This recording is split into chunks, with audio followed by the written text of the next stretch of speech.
Hello and welcome to the Field Guides. I'm Bill and I'm here with Steve. Top of the morning to you, Steve. Top of the morning to you? Well, St. Patrick's Day was a couple weeks ago. So. Yeah, a couple weeks late on that one. What we're going to do today, and over the course of many future episodes, is give you the experience of what it's like to be in the woods, in the field, and on the trail.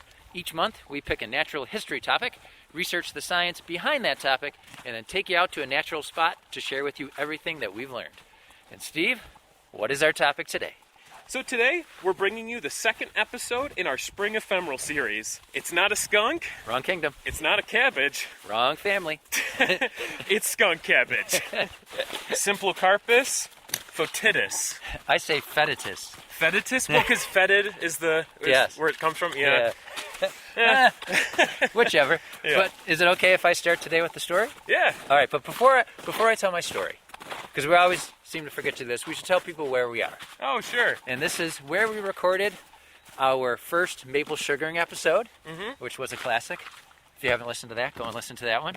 But we are at the Beaver Meadow Audubon Center, and this is about a 400-acre nature preserve located about a half an hour, 45 minutes east of Buffalo. And we are in the wilds of Wyoming County, but it is mostly second-growth forest. The last time we were here, I think we heard a bobcat. We did hear a bobcat noise. And to find out what we're talking about, you need to listen to the Screech Owl episode. Probably my favorite episode. Yeah, that was fun. All right, and for longtime listeners, you may know this is where I did get my start. My first big boy job was here as a staff naturalist. I got to live on this site. There's kettle ponds here. There's a large beaver pond. And if you ever do find yourself in the Western New York area, I would strongly recommend to come and check out Beaver Meadow. They have programs, but even as a place just to come and hike, it's a beautiful spot. But this is a good spot to find our target species.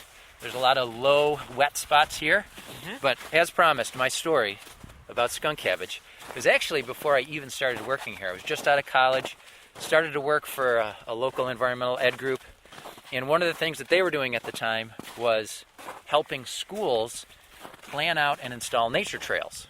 So one of my first tasks was to head out to this spot. A local primary school had a nice little wetland, nice little patch of woods, and we were putting in a boardwalk through the wetland. And we were working with some high schoolers who, as part of their shop program, had constructed all of the pieces for the boardwalk.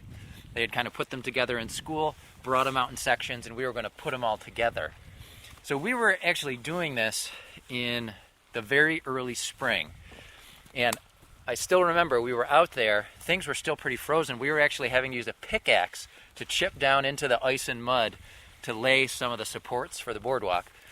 And the high school kids, you can imagine how they enjoy doing that. Right.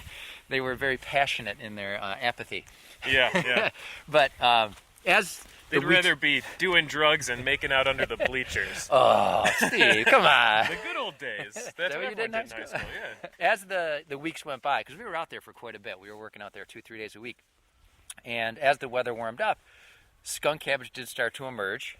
And the fellow I was working with, we were kind of heading up the team, and we would stop and try to teach some of the kids about what we were seeing, the birds we were hearing, the plants that were coming up. And as the season wore on, the skunk cabbage leaves started to unfurl. And as you know, they're huge. They're big, bright green, where the cabbagey part of the name comes from. So they can be like a foot long. And I've even heard close to 2 feet, and then one source I had said up to 4 feet in really extreme cases. Yeah, and I'm like, 4 feet? That doesn't sound right. But I did see one that was up to 60 centimeters, which is coming close to 2 feet. Yeah, so the ranges that I saw, the high end was around 15 inches, but 4 feet, that's hard to believe. But usually they're around foot long, half a foot to a foot wide. They're big leaves. And we were telling the kids about how skunk cabbage, it's a very interesting looking plant, but it's not something you want to gather as a wild edible fresh. And we'll get into why. But one of the kids, they kept pretending that they were going to eat it, and we'd say, guys, you don't want to do it, you don't want to do it. And this one kid who stood out as the smart guy in the group, he rolled up one of that leaves, and as we were telling him not to do it, shoved the whole thing into his mouth and started chewing it up. and within about 20 seconds, you could just watch the color drain out of his face. He starts spitting it out, screaming, crying for water. And we just said, we told you. So The Raphides? Yeah. yeah, so we'll get into what that's all about. But that kid never Died. never forgot Skunk Cabbage, and I'm sure the rest of the group did not either. So Yeah. yeah. It's not a great family to eat. Oh, there is one food. Do you know what that food is? In the Arum family? Araceae, yeah. No. I'm blanking on what I left that in my notes because I was thinking, I'm like, I don't really care about eating it. And then this came up, and I'm like, I wish I would have written it down now, yeah. All right, so why don't we talk a little bit more about identification, though, because I'm hoping everyone out there has gotten to see skunk cabbage or is familiar with it, but I'm betting there's some people that aren't. Yeah, so this may be the second spring ephemeral episode, but skunk cabbage is typically one of the first plants that comes up. Yeah, you can even see the flowering parts. Some reports say in the fall it's even emerged. Oh, really? Yeah. And, actually, the flower is usually developing under the snow, and then usually you'll see the snow melted around it at a certain point. But we'll get into the thermogenesis in a little bit. Yeah. So as per usual, I think the best place to start is talking about what skunk cabbage looks like. Yeah. But first, I'm going to set the stage. So the scene opens on the northeastern and midwestern United States.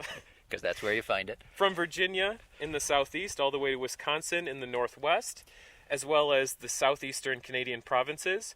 So within this geographic region, our protagonist spends its time in wet meadows, swampy woods, stream banks, pond edges, shores, and other moist, low ground habitats. Did you say protagonist? Yep.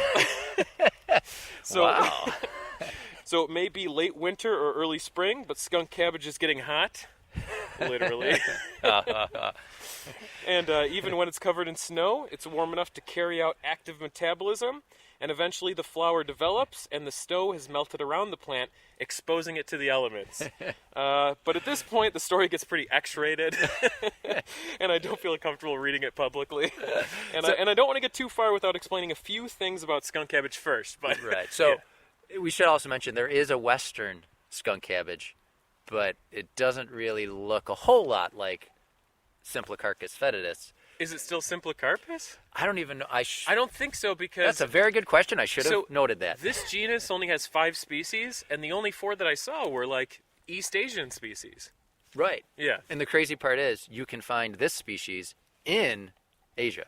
Oh, okay, so maybe it is a Symplocarpus. Yeah. So you can find this particular species there too. Interesting. Yeah. So let's talk a little bit about what people are going to be seeing at this time of year. And right now, folks, we're here in late March.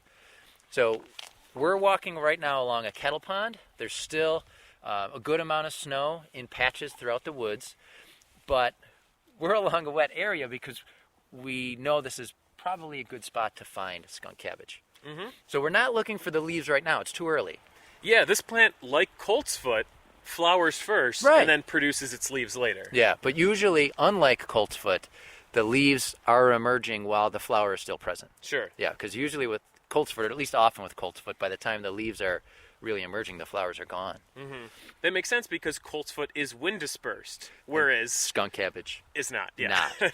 All right, so if you know this plant, then you know at this time of year, you're going to be looking for these strange-looking hoods in the ground, and these are a specialized leaf called a spathe. Mm-hmm. And the color's variable, but it's usually reddish purple. Mottled a little bit, reddish purple. Yeah, but I did a search for a skunk cabbage spathe, and I was surprised at the variety I saw. But usually it seems to be reddish purple, but it also can be yellowish green to green, streaked or striped with reddish purple. Mm-hmm. And sometimes it can be reddish purple, but with light streaks or speckles. Okay. So red, purple, yellow, green. It kind of runs the gamut in there with speckles or not speckles. Because I've seen some that are just solid reddish purple as well. Yeah, and kind of to help visualize this, I've often heard it described as thick, leathery, spike-like, and also shell-like. And I kind of like the shell-like. Yeah. It almost like overlaps itself a little bit. Mm-hmm. Almost like tent doors or like a bathrobe. Yeah. Yeah. Like a pointed hood, pointed at the top. Yeah, they're partly buried in the ground and on a very short peduncle, which flowering stem, so that's buried in the ground. You're not really going to see that. Right. And some are actually pretty deeply curved. like the plant itself isn't very like erect, Right. but there are some that are relatively erect. Yeah, and Yeah. we should say, like, how big are these spathes, these hoods, going to be? I think the range is anywhere from like 2.5 to 5 inches. Yeah. Yeah. I was going to say, like, I don't think I've ever seen one taller than about 5 inches or 6 inches. Yeah, so I read a pretty cool account of a mutation where 2 spathes were produced. It was like a spathe inside of a spathe. Oh. Yeah, like mutant. the double bathrobe. And so I actually read the paper that it was described in, and it was in South Springfield, Pennsylvania, in 1918. The plant had 4 double spathes, Holy cow. and so this is what I'm kind of curious about. Maybe you have the answer to this. I don't mind admitting my ignorance on this. But I was under the impression, because it's not a clonal species, it only reproduces through seed, that skunk cabbage only has a single inflorescence. So I'm wondering... Hang on. I got to interrupt you. Okay. I have written down that it's a low colonial herb. Are you sure it's not colonies because the parents drop seeds right near it? Well, maybe. That's something we're going to have to look up. We'll have to post that in the episode notes. Yeah. Yeah. So that was my question. I felt like it was potentially ambiguous because I was thinking, if it's on a single inflorescence, is there 8 spathes, but they're very clearly grouped in pairs? Or is it one plant producing 4 inflorescences, and each one of those has a double spathe? and maybe the answer is super obvious if you know that it can produce multiple inflorescences, but I didn't know if it could or not. As far as I know, from what I read, it cannot. Yeah. So, but we'll have to look into it. Yeah, All yeah. right. If anyone knows that answer, hit us up. You've given us some homework, Steve. Mm-hmm. All right, so the last thing I want to say about the spathe is the texture of the spathe. I know you felt them before. I've taken ones apart for groups before. I read it described as almost like a very light styrofoam.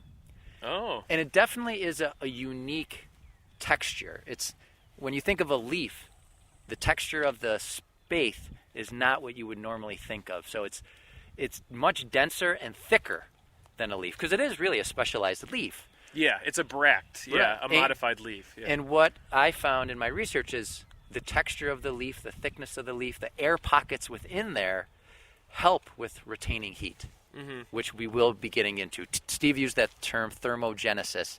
And if you don't know what that means, you might be able to figure out a little, but we're going to get into it. Yeah. Yeah. All right, so I think it's time, now that we've talked a lot about the spathe, let's talk about what's inside the spathe. And why don't we walk when we do that? Yeah, that Okay. sounds like a good idea. All right, so if you find a freaky-looking skunk cabbage spathe out there, take a moment to bend down, peek inside the opening, and you will see a yellowish to reddish knob spiked with flowers. And that is the spadix. The way that I want to describe it is it kind of looks like a small, smooth pineapple. Now, do you know where I'm coming from at all? It's just not as spiky as a pineapple. Maybe the head of it. Yeah, Yeah. right. Because each flower kind of is grouped into its own section. Sure. So it's kind of like sectioned off, kind of like how a pineapple's sectioned off. And it's actually for the same reason, because Sure. each of those sections is its own flower. Like a pineapple on a pedestal. Sure, yeah. A very tiny pedestal. Yeah. All right. So the flowers on the surface, they are bisexual. They're perfect. Yes. Yeah. So male and female parts. And they're pollinated by some of the earliest flying insects of the year. And these tiny flowers, they have no petals at all, right? Well, they do have something called tepals. Okay, what is that? So it's something that's indistinguishable between a sepal and a petal. Wait, I'm going to stop you because look, We found some. we found some. We're walking by the water. They're So, not in great shape. no, they look like they've been chewed. I mean, I do see a lot of deer feces around. That's I mean, true. on the path anyway. So Yeah. I wonder if the deer are eating them. All right, so we got a pretty good sized one here. So we have 2 spathes clustered together. One of the spathes has been chewed a little bit, so we can actually see the spadix pretty well. So I'm going to hold the mic down near there, and I'm going to pull the spathe apart so people Okay. can hear what it sounds like. You can hear that kind of squeaky sound. As I said, it's almost like a texture of styrofoam. Similar, not exactly, but smooth on the outside, but then the inside is... Looks like there's a lot of pollen in there. It does, doesn't it? Yeah. Yeah. Because you can see the part that's sticking out right now. Smell that? I actually don't mind it at all. Yeah. So there's the skunk part It's of the almost name. garlicky. Yeah. Yeah. I would agree. So, and you'll find, folks, lots of different descriptions about what exactly it smells like when you break a leaf, break a stem. It's definitely a strong odor. So right now, it looks like a club for sure. It's like really globose. Yep. What's that? Is it a flail? What's the one where it's like a ball on a stick? A morning star. Is that what it's called? Well, the morning star's on the ball on the chain. I'm thinking of the ball on the stick. So you're thinking of a mace, I believe. Yeah, so it almost looks a bit more like a mace, but if you look, each one of the flowers, what's sticking out of it right now are 4 little stamen, and this means that the female parts have already done their job. So these flowers, they're what are called protogynous. Some people say protogynous. Because proto and then gynous. Gynous is the lady part. Yeah. So the female parts mature first, and they begin to bloom at the spadix top, and they progress downward, and then they're followed by the male parts. And why would a plant do that, Steve? To avoid self-pollination? That's right. So Yeah. if the female parts are available first, insects hopefully coming in are bringing male pollen. They're bringing pollen from a different plant. Male pollen. Male and female pollen. All right. But I did make a note here that protogynous, that is opposed to protandrous. Because the flower has both male and female parts, it just doesn't want it producing at the same time. So it's either going to do the male first and then the female, or it'll do the female first and then the male. So skunk cabbage is the female first, but other plants do have it, so the stamen are produced first. And I did look up one that I think people would know. So there's a lobelia, and I didn't look up if all lobelias are like this, but cardinal flower, Lobelia cardinalis. Got it. So that is an example of a protandrous flower where the male parts are mature first. Got So we're down right near the water's edge, folks. That's where skunk cabbage often likes to be. And something just moved. You don't think it was a tadpole or a salamander? I don't know. I thought something fell from the trees above us. Okay. Yeah. Maybe it did. I'm hoping that we get to see a salamander today. It's a little bit early. That would be great. It's a little... This is where we come to see the great salamander migration. And we should do an episode on salamander migration, Yeah. definitely. So it is a little early. Usually into April is when it happens around here. But back to the flower we're holding. And I do have to say, Steve, now that I'm holding it in my hand, I'm holding the spadix in my hand. You are right. It is a lot like a pineapple. Right? Yeah. Thank you. Yeah. So what we were just saying is that right now it's a club with each section of the club, because like I was saying before, it's kind of sectioned off like a pineapple. Each section has 4 stamens sticking out of it, and the pistils have they're gone. They're gone. Yeah. Now, you mentioned before when I said it didn't have any petals, you said it has tepals. Did you finish explaining what that's? No, so it's definitely hard to see, but in each one of those sections, there are 4 tepals. So they're kind of like petals, they're like sepals, but they're indistinguishable from each other. But the thing is, they're flush with the club shape. So they don't stick out beyond the club like the stamen are now. Yeah. They're flush with the surface of the club. Okay. So they're so hard to see, but when you're under a microscope, you can see that each section kind of has like these 4 little sectioned parts rimming it. And those are the tepals. All right, so for people that aren't sure, what is a sepal, just to remind us? So in many flowers, you'll recognize them as being a green petal-like structure underneath the petals. Okay. Yeah, and sometimes they're hidden behind the petals, sometimes they're sticking out a little bit beyond the petals. Often you look at it and you think it's a petal, but... Yeah, and they don't have to be green. Like orchids only have 3 petals, but the sepals also look a lot like petals, so they kind of look like they have 6 parts. So it can be confusing, but they're petal-like, often green, but they can be colorful. Yeah. Okay. And how does that differ then from a tepal? Tepals, to the best of my understanding, are just when it's impossible to tell if it's a petal or a sepal. Oh, okay. So they're indistinguishable. You wouldn't be able to tell them apart. Okay. Did you know that the generic part of the name, Simplocarpus, has to do with the fruit? Yeah.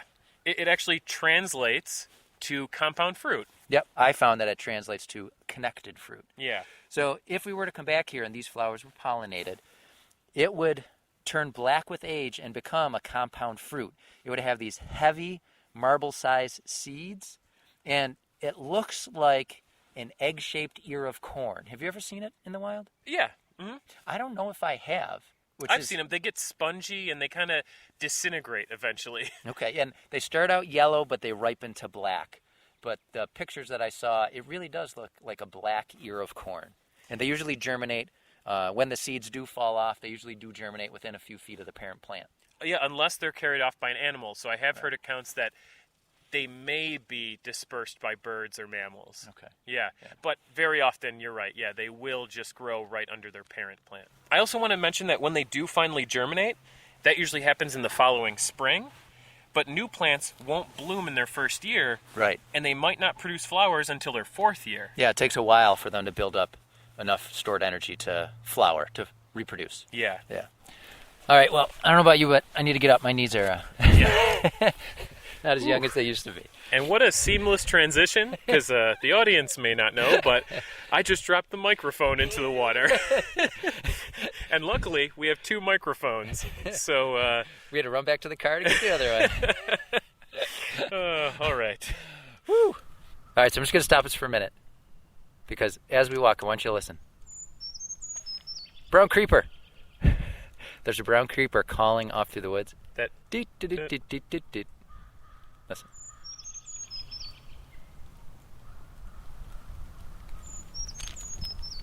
Did you hear that? Doot, doot, doot, doot, doot, doot, doot. Hopefully the mic picked it up. That's the first brown creeper I've heard this year. Nice. Yeah. All right. So we were just talking about the origin of the genus, of the name for the genus. So I figured this would be a good spot to talk a little bit about the family, the Ariaceae family. Yeah. So some people just call them the arums. So this is related to Jack in the Pulpit, if you folks are familiar with that. And the arums, they're native to Europe, Northern Africa, Western, and Central Asia. And did you know the highest species diversity was in the Mediterranean region? Yes, yeah. No, I didn't know that. And this same species, as I mentioned before, Symplocarchus foetidus, does occur in Japan and other locales in Eastern Asia. And I came across the notion that paleobotanists believe that this plant migrated to North America via the Pleistocene land bridge that, would show up several times in between Siberia and Alaska.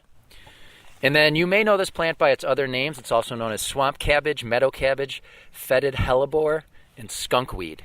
And I don't know if you mentioned this, Steve, that it's an obligate wetland plant. So its probability of appearing in a wetland is 99%, according to one source I came across. So I actually want to mention that I skimmed a 2013 study out of Plant Ecology that looked at classification of wetland quality in Ohio, and they also looked at rethinking cost-effective methods for classifying a wetland as a high-quality or low-quality wetland. I may have come across this. Was this the one where it said you should just look for skunk cabbage?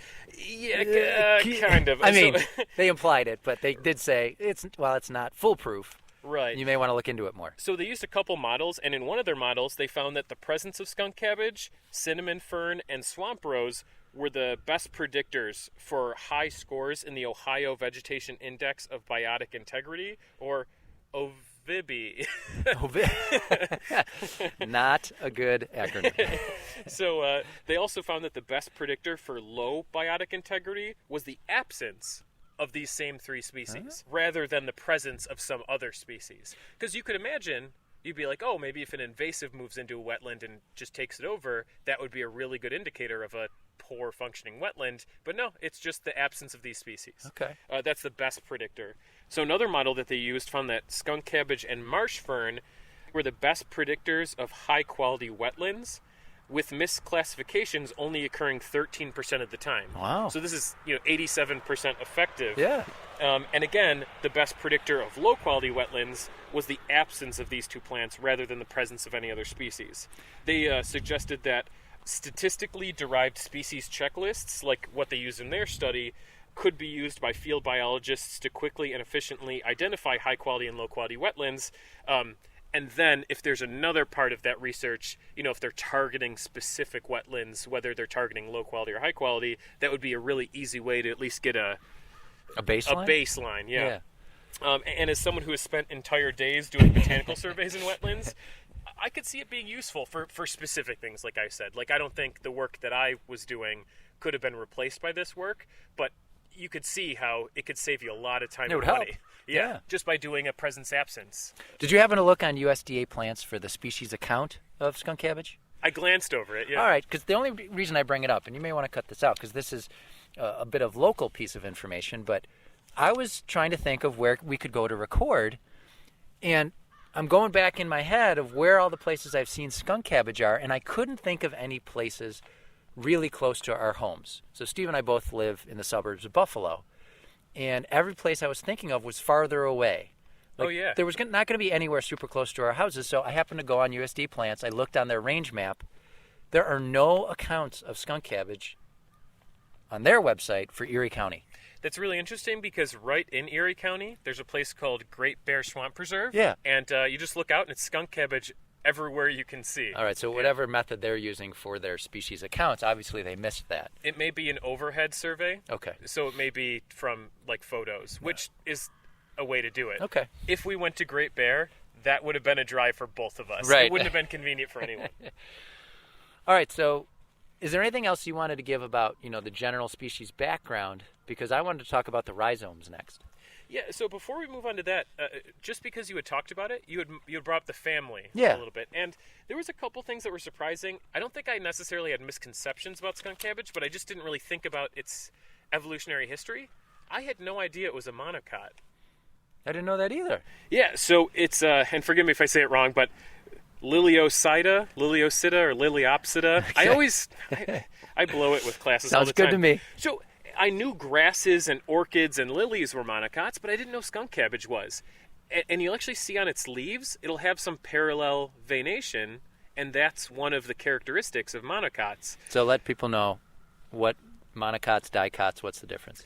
Right, so monocots, it's just an older lineage of plant. They generally have a different root structure. When they first start growing out of the ground, a dicot, let's say like a maple tree, a dicot, you'll see it'll produce two cotyledons. Two seed leaves. So they're not true leaves, Right.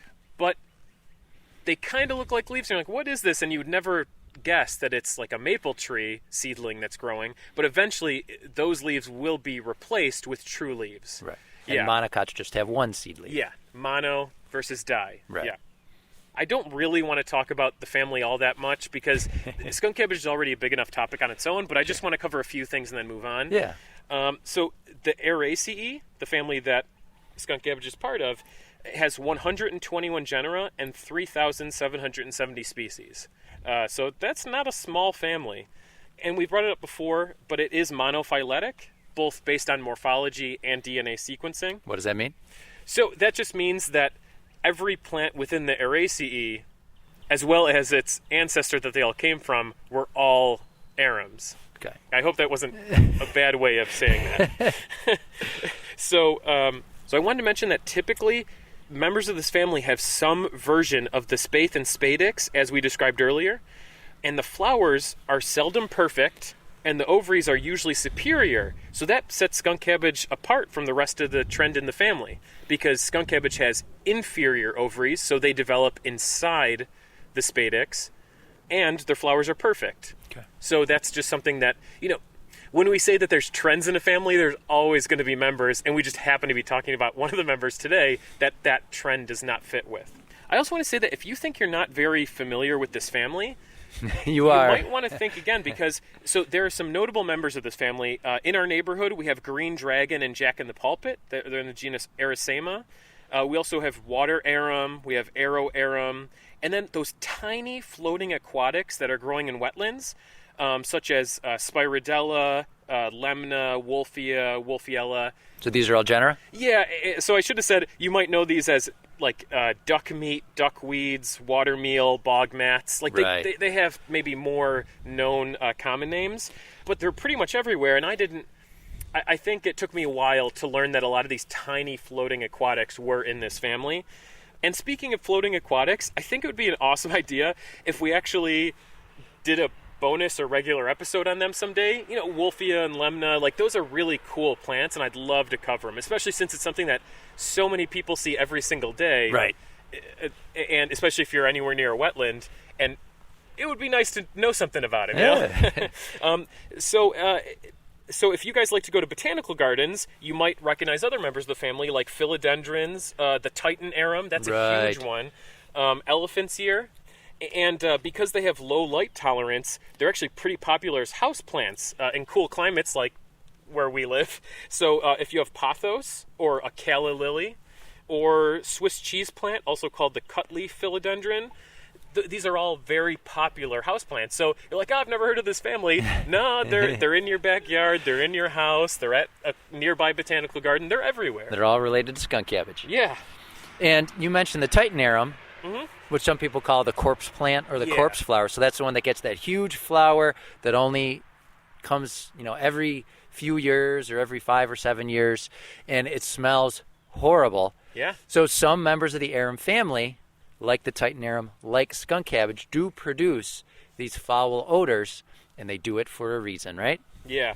And the last thing I want to mention, and this is something we did touch on briefly before, is that members of this family often contained groove graphite crystals of calcium oxide. They also have cyanogenic compounds, alkaloids, as well as other irritating secondary metabolites. And all that basically means is that you probably don't want to eat these guys. I don't really want to get into it too much, but... No, but I'm going to jump on that. Yeah. So you said raphides. Yeah. That means that the crystals of calcium oxalate present in a lot of arums, they're needle-shaped. Oh, yeah. So they're pointed on both ends. Yeah. So if you eat this plant, it does produce an intense burning sensation if eaten raw.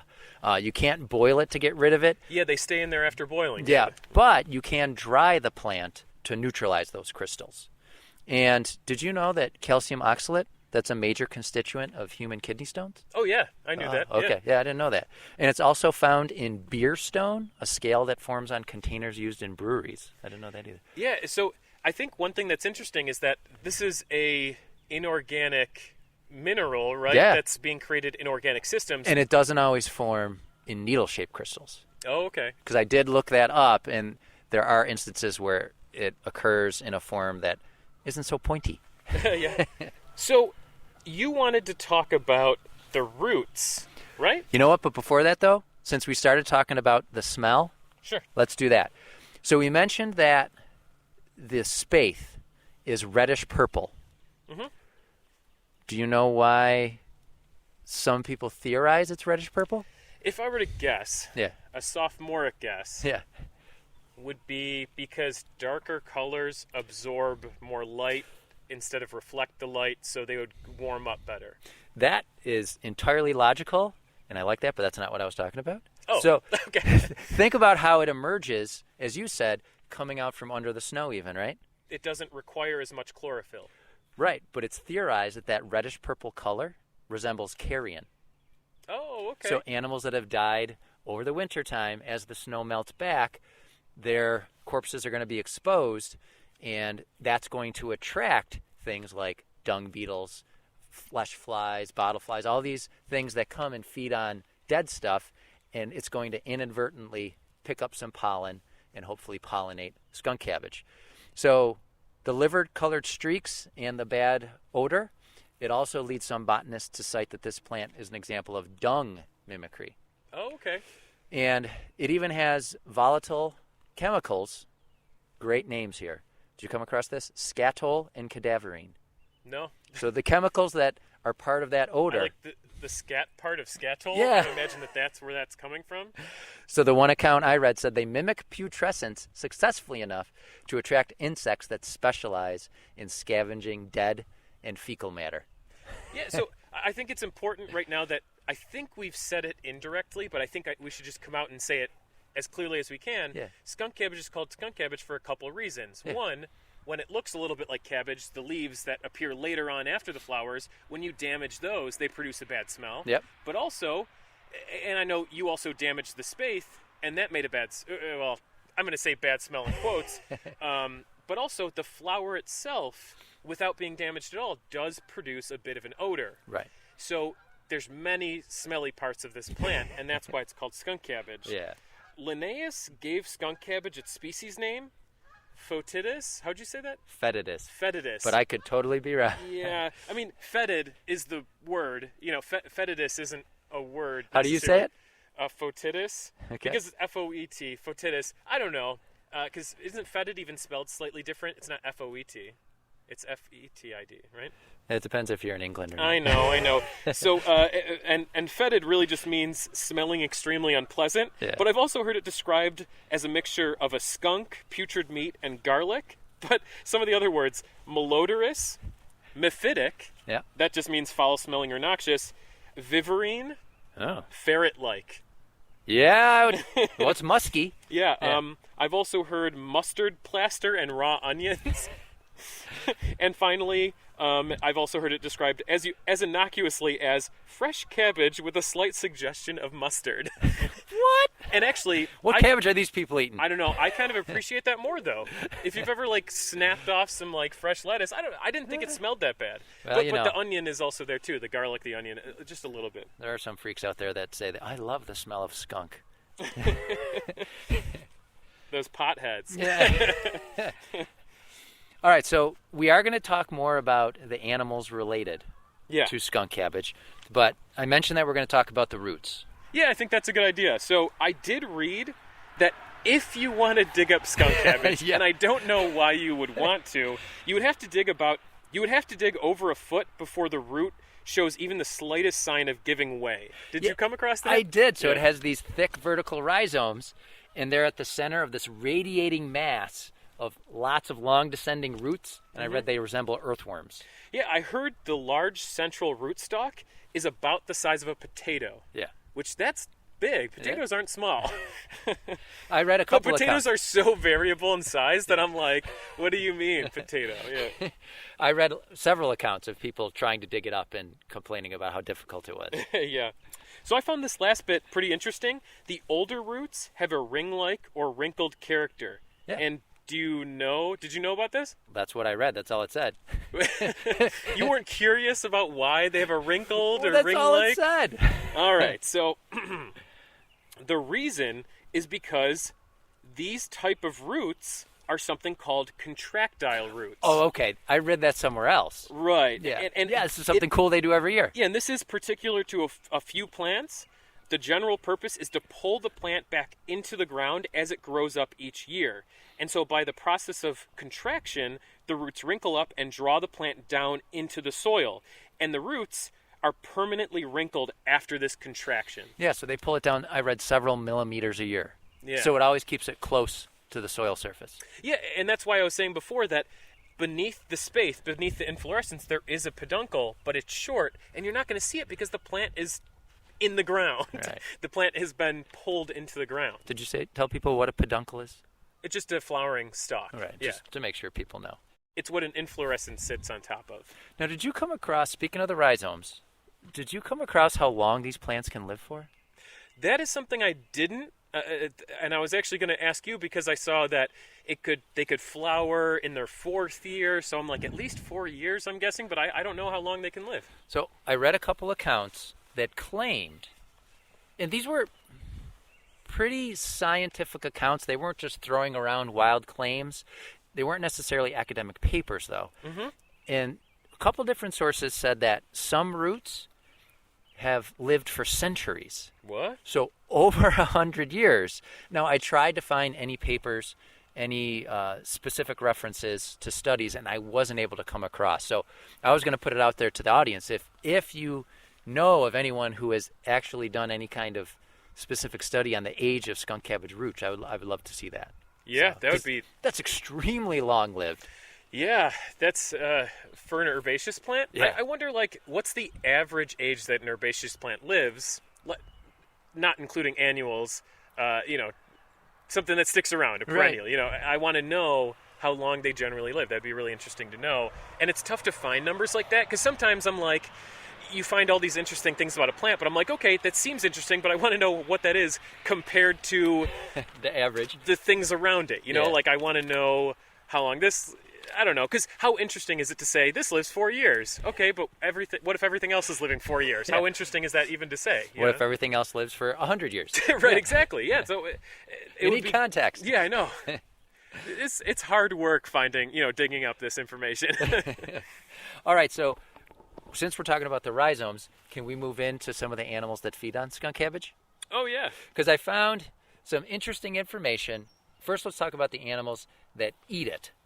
So I know ring-necked pheasants sometimes consume the leaves, and I read that black bears do dig up and eat the rhizomes, which led me to wonder, how is that possible? Don't the rhizomes also have calcium oxalate crystals in them? Wouldn't that hurt the bear? Yeah. So I came across that as well.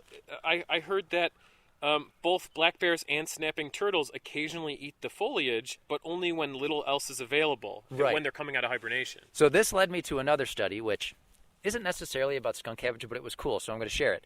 So this was in the Journal of Mammalogy from 2005, and they looked at the effects of spring acorn availability on black bear diet, and then on the milk consumption of their cubs and cub survival. So basically they were looking at, depending on how the acorns are doing, how does this affect the milk and what it does to the cubs. So they looked at, the sample was relatively small, just 7 adult bears, but they did find in 1 year there was a bumper acorn crop where the bears were, their spring diets were, more than a quarter of their diets were acorns. And then there was another year with an extremely poor acorn crop where, get this, their spring diet for these bears was 99% skunk cabbage. Whoa.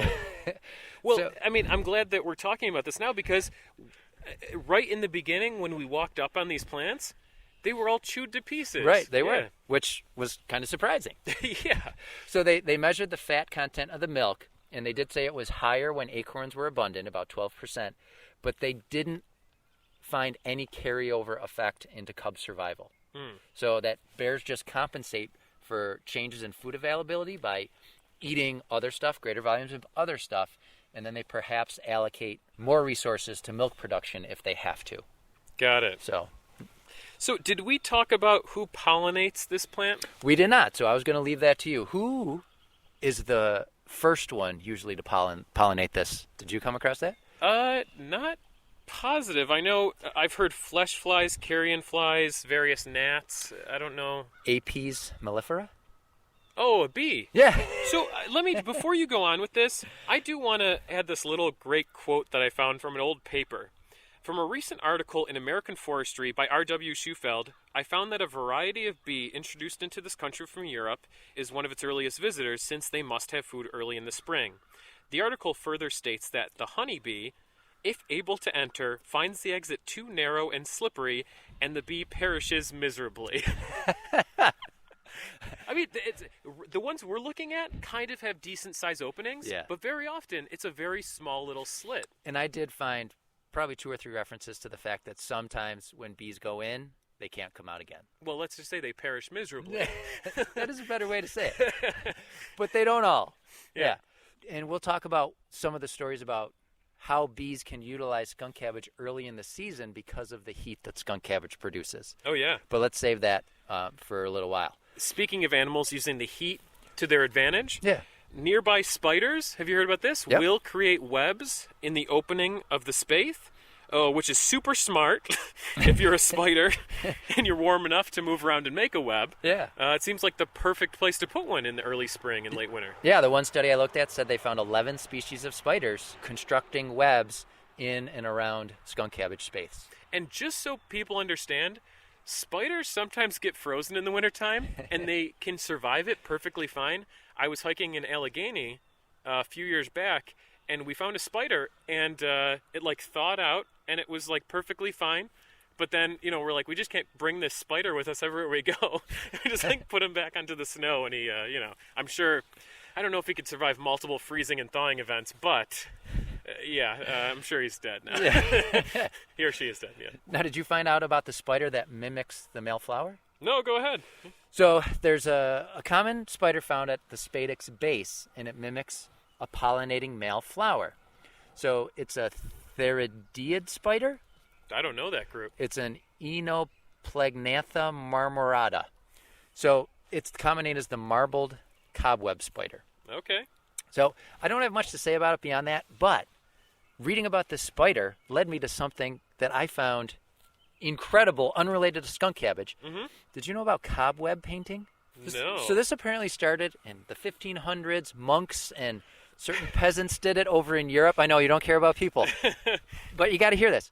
So this was a custom where people would go out, gather spider webs, and then stretch them and condense them to create canvases upon which they would paint.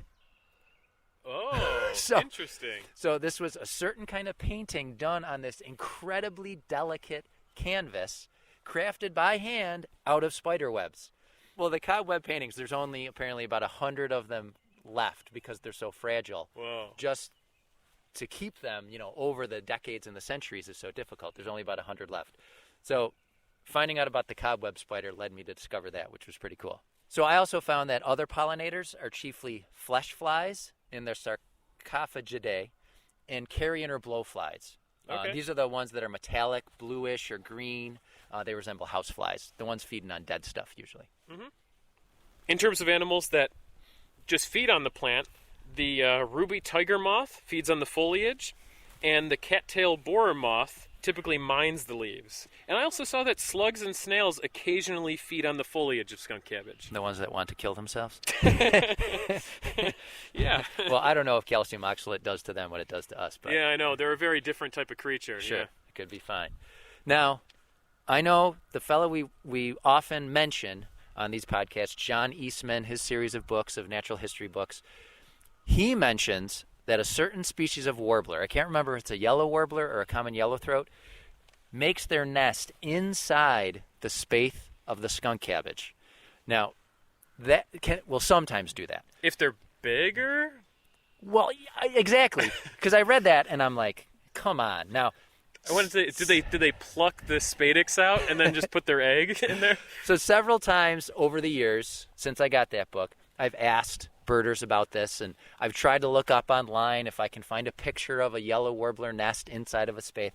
I have never been able to find any other reference to this happening. Now, I did find the article that I think John Eastman used for much of his account. It was an article from the 1970s, and it uses the same vocabulary that he did. So I'm thinking that's where he got that story from, but I'm putting it out there to the listeners. If any of you know of this actually happening and you have photographic evidence, I'd like to see it because, as you just said, Steve, those spathes are way too small. Yeah, I mean, these ones are, yeah. warbler nests are tiny, but they're not that tiny. And it sounds such a great idea because, the bad odor of the skunk cabbage and the calcium oxalate, which probably discourages browsing, will keep things away. But I just can't see a yellow warbler using a spathe. How funny would it have been, as a tell? It's after the birds emerge from the ground from being dormant all winter, they lay their eggs inside skunk cabbage spathes. After they emerge from their underwater hibernation.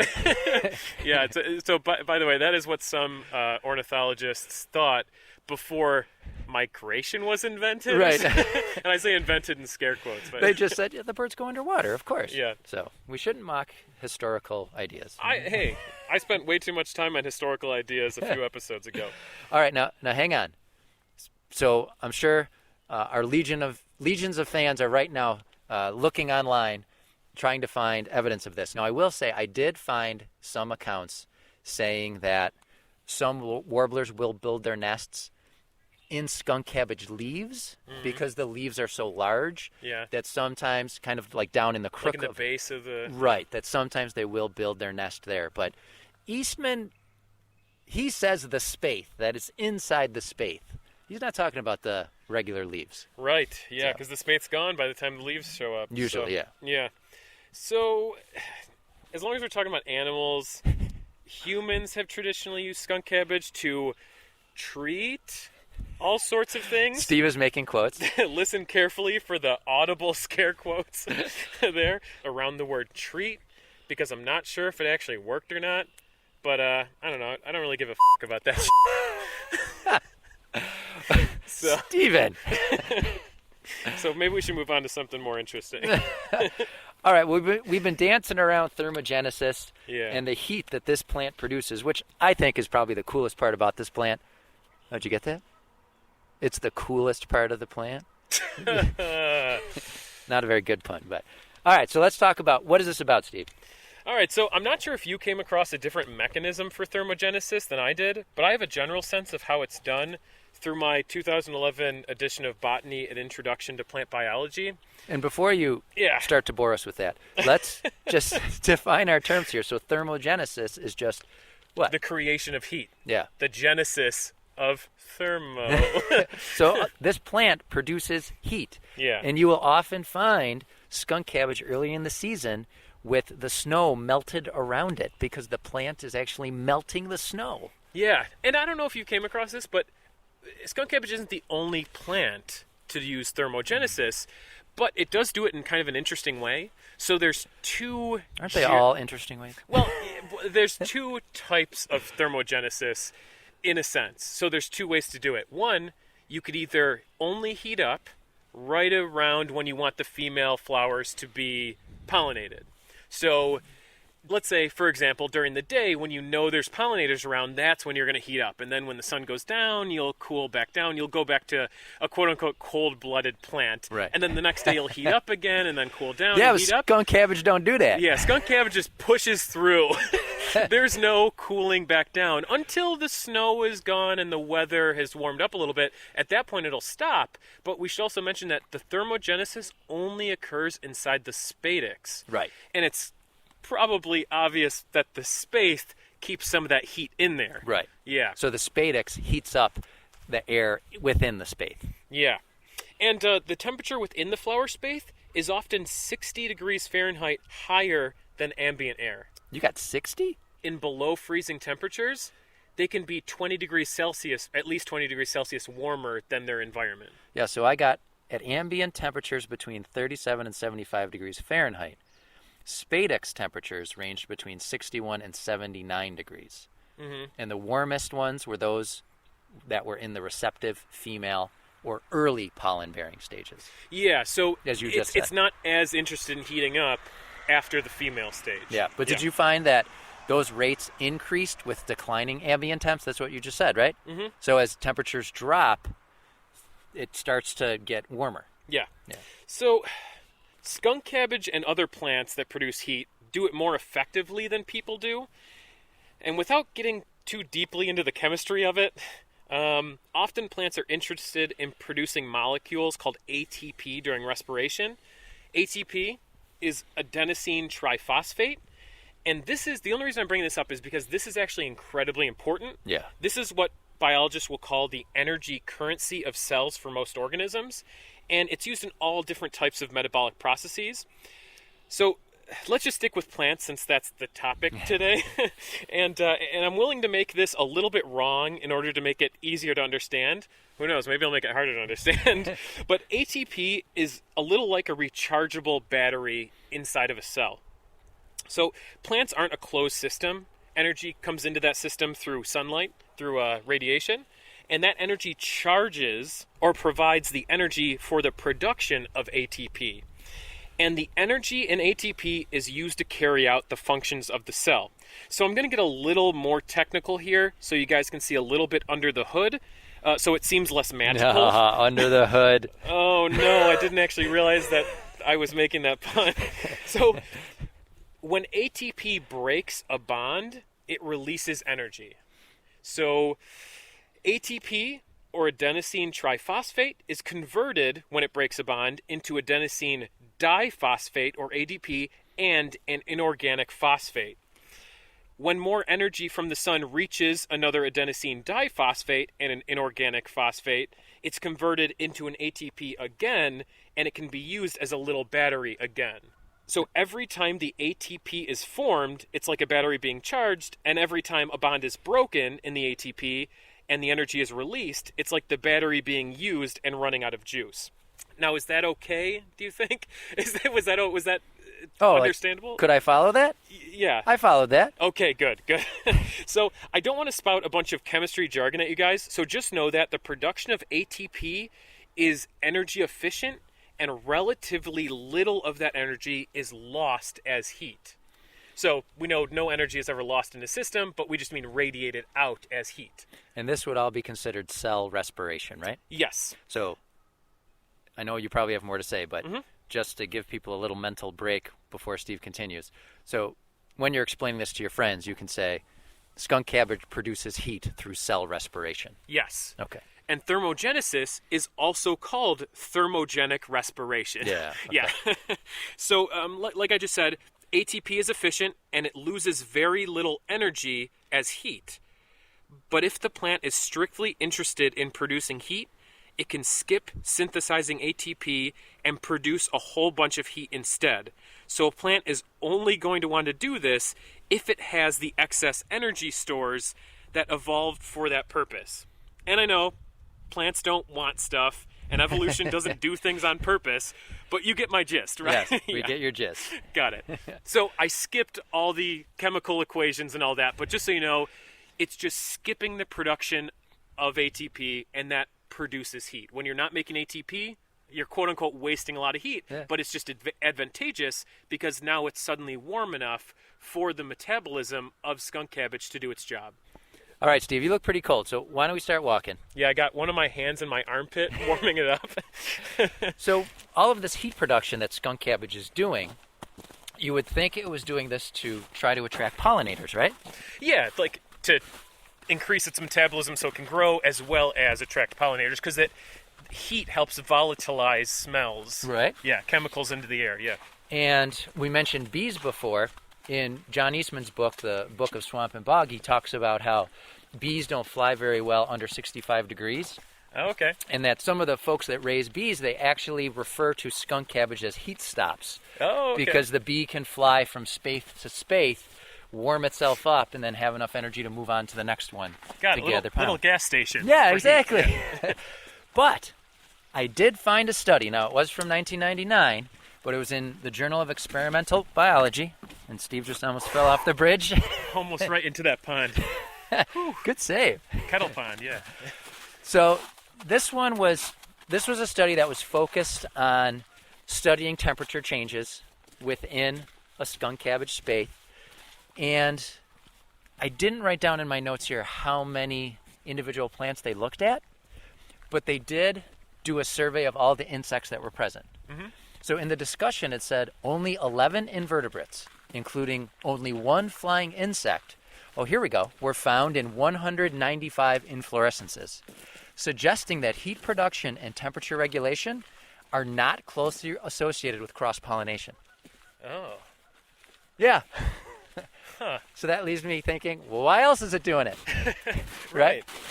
So now that is just one study, but definitely something to think about, because if these skunk cabbage plants were churning out all this heat, but they were finding virtually no insects, what's the deal? Yeah. Do you know? Do you have an answer? I don't have an answer. So again, this may just have been an anomaly in this one study, because in all of the other studies I really didn't find references to that, but I don't know if they were looking for that either. Right. So it's just something to think about, something to consider. Yeah. Yeah. I feel like we've outsourced a lot of things to our audience this episode. That is true. It does seem that way.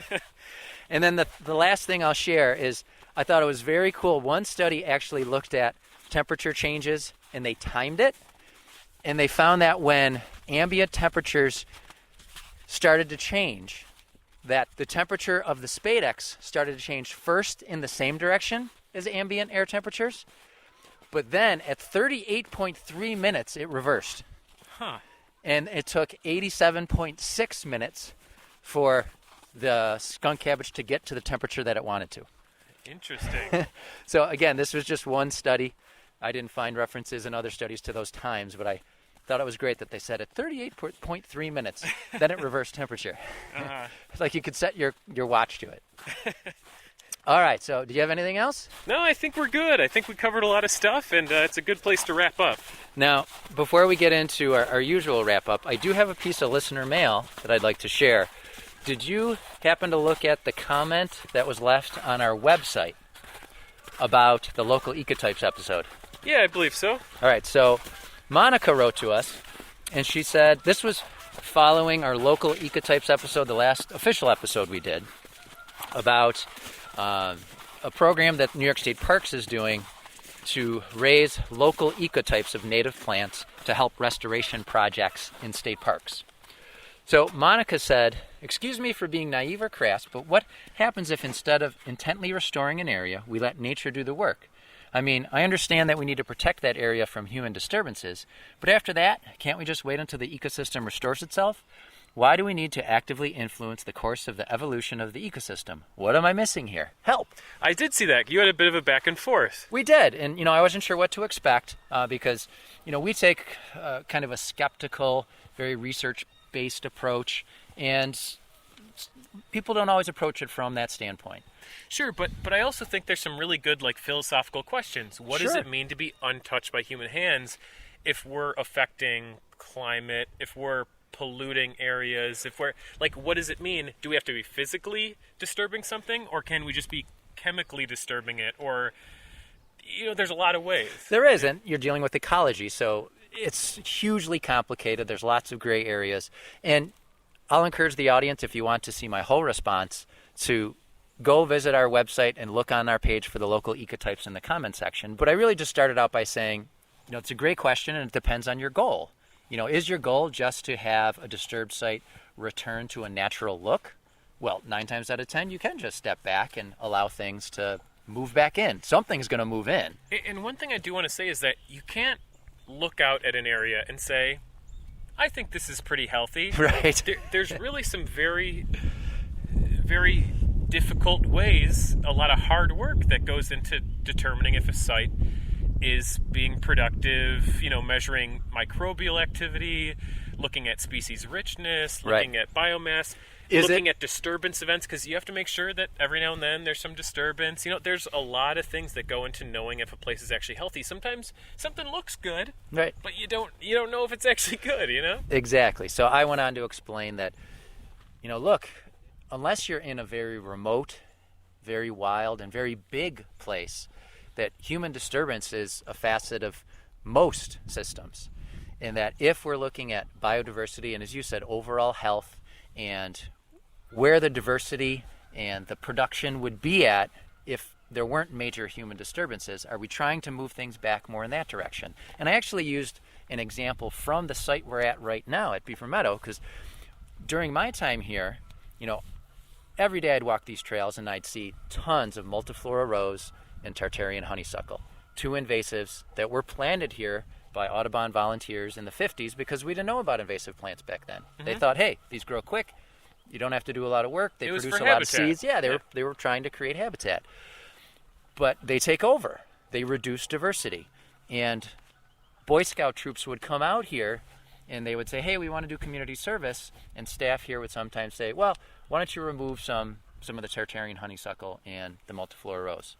Well, this site, even though it's 400 acres, that's relatively small, surrounded by farms, unmanaged woods. So when they removed the honeysuckle or the rose, well, those seeds were still in the seed bank.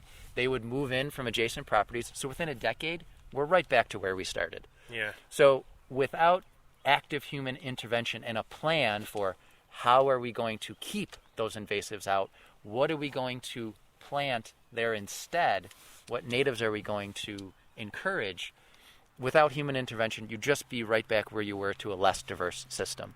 We talked about it in our multiflora rose episode. Yeah. We said sometimes you can have negative impacts on an ecosystem by just ripping out all the multiflora rose. Right.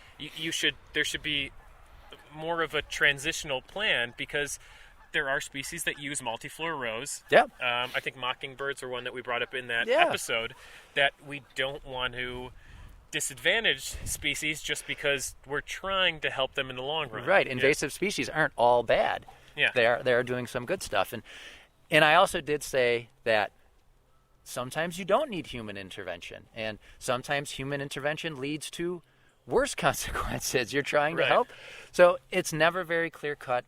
But for the episode that we were talking about, local ecotypes, that's definitely a consideration if you're focused on restoring natives and you're trying to restore ecosystems to some kind of previous evolutionary state. Yeah, and that's, I'm really glad you brought that up, because you and I were talking about, we would love to do an episode about novel ecosystems. Yeah. Because in the paper that you were talking about in that episode right near the end, that kind of questioned the use of local ecotypes, very specifically in the wording of what you're reading, you were talking about novel ecosystems. Right. And those are not something that native plants have evolved with. Yeah, Steve talked about after the episode how he wished we'd had a chance to talk about novel ecosystems more. Right. But because I think I'm not totally sure at all the sites that Bridget and Whitney work at, but I'm not sure if they're working in novel ecosystems or if they're just working in generally invaded or disturbed sites. Right, and that's one thing that I regret that I didn't mention when I covered that paper is some sites, as well as the surrounding areas, are so disturbed and so changed that if you just went and planted the historical native populations, they're not going to make it anyway. Yeah. Because you have to consider what's going on at the adjacent sites. What are the biological flows that are going to be coming into this site? Are you planting on top of a steel plant? Right. Or just, Yeah, who knows? Now, I had no idea what to expect because we won't get into it, but there's sometimes Steve and I have replied to comments in what we thought was a very rational, sensible way, and the replies aren't so much. But Monica did get back to me. It was great. She said, thanks for applying and for clearing this up for me, Bill. This example you mentioned helps me understand the need for human intervention. I brought up the question because I was thinking about a case in my former hometown where a significantly large riverbank area was used as a landfill site to dispose of demolition materials when a highway was being constructed. Years later, without any human direct intervention, this site was transformed into a full-blown ecosystem. Specimens were brought by the river current and established there, making it their new home. Diversity increased enormously. We could see the ecological succession happening rapidly, much faster than what the books tell us. It was totally unexpected and surprising. But I do understand that not all the cases are the same and that this strategy, or maybe I should say lack of strategy, does not work all the time. Thanks for taking your time to read my comment and to reply, and also for making an awesome podcast. So in that situation, I don't know if there was necessarily a goal of what they wanted restored at that site. But as I said, things will grow. Things will come back. The river was bringing in specimens. It's like Colt's the foot wind was selling bringing dime. in. Yeah. No, I'm kidding. Well, we don't know. We don't know Right. what grew there. But Yeah. I appreciate her responding and thinking about what I said and taking it seriously. And thank you, Monica, for taking the time to write and to reply. All right, so we hope you enjoyed the episode. First and foremost, we'd like to thank our growing list of Patreon supporters.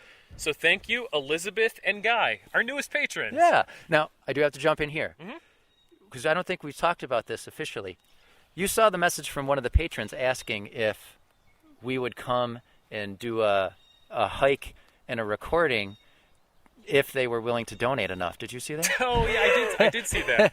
So we didn't really talk about how to respond to that, No, we haven't. but we can do it on mic as long as you're okay with it. I would say, hey, if someone's willing to pay for us travel expenses to come out and do a hike somewhere, I'm all for it. You don't even need to be a patron. Just pay for us to go Yeah, somewhere. exactly.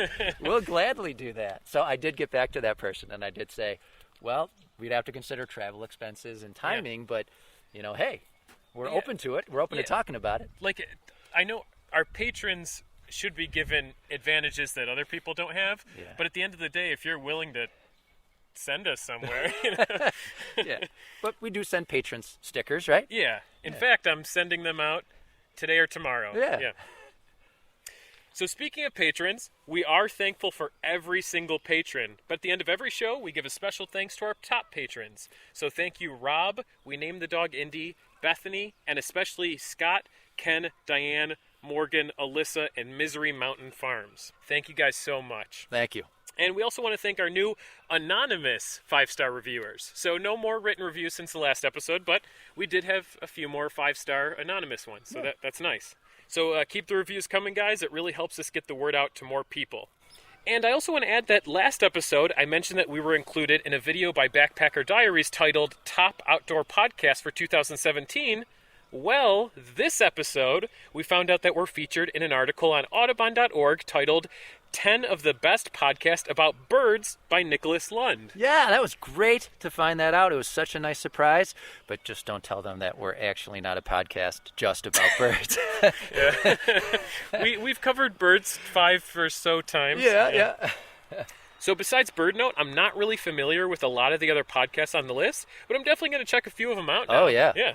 Yeah, so I just want to read a small part of the review. Bill and Steve, And then in parentheses, they can't disclose last names with all the rabid fans, are two Western New Yorkers with a knack for narrating nature documentaries. Their podcasts revolve around them dropping encyclopedic knowledge on a species as they look for it in the wild. They don't always find the creature they're after, birders know the feeling, but everyone has a good time searching with them. And then his pick was episode 25, the Eastern Screech Owl episode. Yeah. I agree. Yeah. And if you have any comments or questions, you can email us at thefieldguides@gmail.com. Follow us on Facebook. You can follow us also on Twitter at FieldGuidesPod. Check out our Instagram feed at Field Guides Podcast. And you can always visit us at our website at thefieldguidespodcast.com. And if you like what you hear and you want to support the podcast, you can do so on patreon.com/thefieldguides. But if you're like us and you can't afford to financially support a podcast right now, there are other ways you can help out. You can share our podcast with friends or rate us and leave a review on iTunes or Stitcher. It really helps us get the word out to more people. So thanks for listening, and we'll see you next month. See you next month, folks.